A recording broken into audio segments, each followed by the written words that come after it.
აფხაზეთის ავტონომიური რესპუბლიკის მთავრობის ინიციატივითა და აფხაზეთის კულტურისა და განათლების სამინისტროს ორგანიზებით 21 მარტს დაუნის სინდრომის საერთაშორისო დღესთან დაკავშირებით შეზღუდული შესაძლებლობების მქონე 40-მდე მოზარდს დღეს საპატრიარქოსთან არსებული ახალგაზრდობის ცენტრი უმასპინძლებს.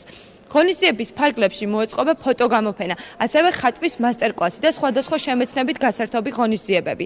ღონისძიების მიზანია შეზღუდული შესაძლებლობების მქონე მოზარდების საზოგადოებასთან ინტეგრაცია.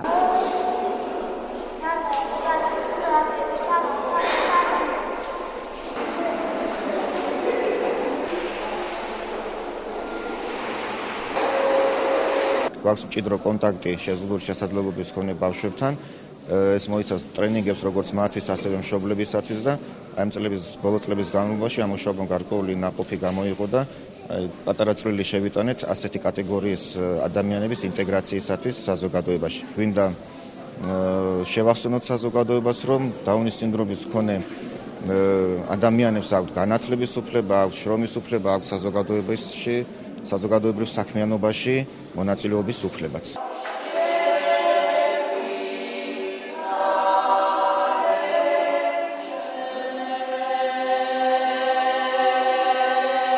მივესალმები ესეთ რაღაცებს, აქტიურობებს, რა ვიცი, მე მგონი, რომ ძალიან კარგია, თვითონ ბავშვების აქტიურობაც არის.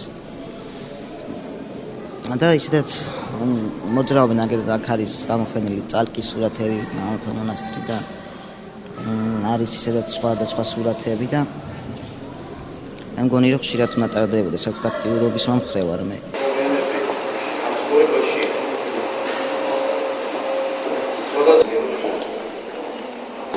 სამუსიკო სკოლის მოსწავლეები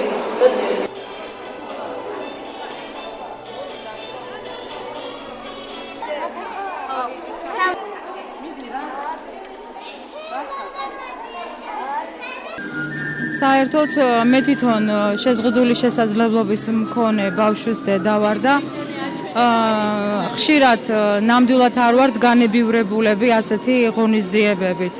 მაგრამ იმედია, რომ ამის მერე მაინც იზრუნებს მთავრობა, სხვადასხვა არასამთავრობო ორგანიზაციები და ესეთი ღონისძიებები აუცილებლად უნდა გაგრძელდეს. ამ ბავშვებისთვის ყველაზე კარგი გამოსავალი და ყველაზე კარგი ინტეგრირება საზოგადოებასთან შესაძლებელია მხოლოდ ასეთი ღონისძიებებით.